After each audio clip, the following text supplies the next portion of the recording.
3,570 kilometre, 146 दिन, 14 राज्य, 372 सीटें।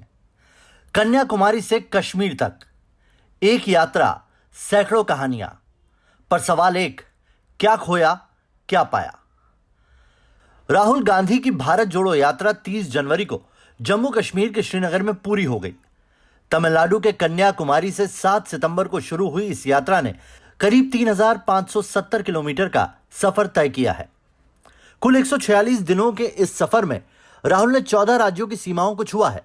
इनमें तमिलनाडु के कन्याकुमारी से लेकर केरल, आंध्र प्रदेश, कर्नाटक, तेलंगाना, महाराष्ट्र, मध्य प्रदेश, गुजरात, राजस्थान, उत्तर प्रदेश, दिल्ली, हरियाणा, पंजाब और जम्मू कश्मीर शामिल है।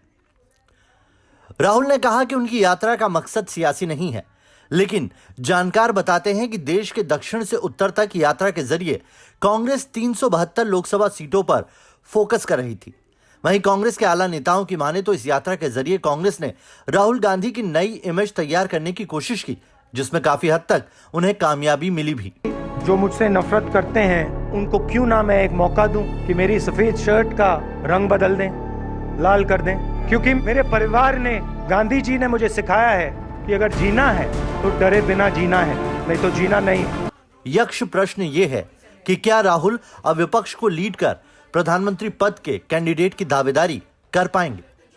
राहुल की यात्रा जिन राज्यों से गुजरी, वहां विपक्ष के नेता राहुल की यात्रा में शामिल हुए। शिवसेना के उद्धव गुट से Sanjay Raut, PDP chief Mehbooba Mufti, national conference के चीफ उमर अब्दुल्ला जहां राहुल के साथ दिखे, तो बिहार के मुख्यमंत्री नीतीश कुमार ने भी यात्रा के बाद राहुल से मुलाकात की बात कही है। हालांकि तेलंगाना के मुख्यमंत्री केसीआर और पश्चिम बंगाल की सीएम ममता बनर्जी ने यात्रा से दूरी बनाए रखी, लेकिन कांग्रेस की रणनीति यही थी कि राहुल की अगुवाई में विपक्ष एकजुट हो। यात्रा में कई विपक्षी चेहरे साथ भी दिखे, पर क्या चुनाव तक वो कांग्रेस की छत्र छाया में रहेंगे, ये वक्त बताएगा। भारी बर्फबारी के बीच राहुल गांधी की भारत जोड़ो यात्रा सोमवार को श्रीनगर में खत्म हो गई। राहुल ने क्लोजिंग सेरेमनी के दौरान शेर कश्मीर स्टेडियम में 35 मिनट लंबी स्पीच दी।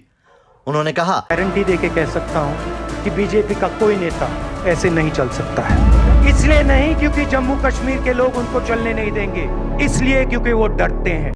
लेकिन बड़ा सवाल यह है कि इस यात्रा के बाद क्या राहुल के कार्यकर्ता एकजुट हो पाएंगे? क्या विपक्ष राहुल की दावेदारी में उनके साथ खड़ा होगा? क्या राहुल गांधी कांग्रेस में जान फूंक पाए?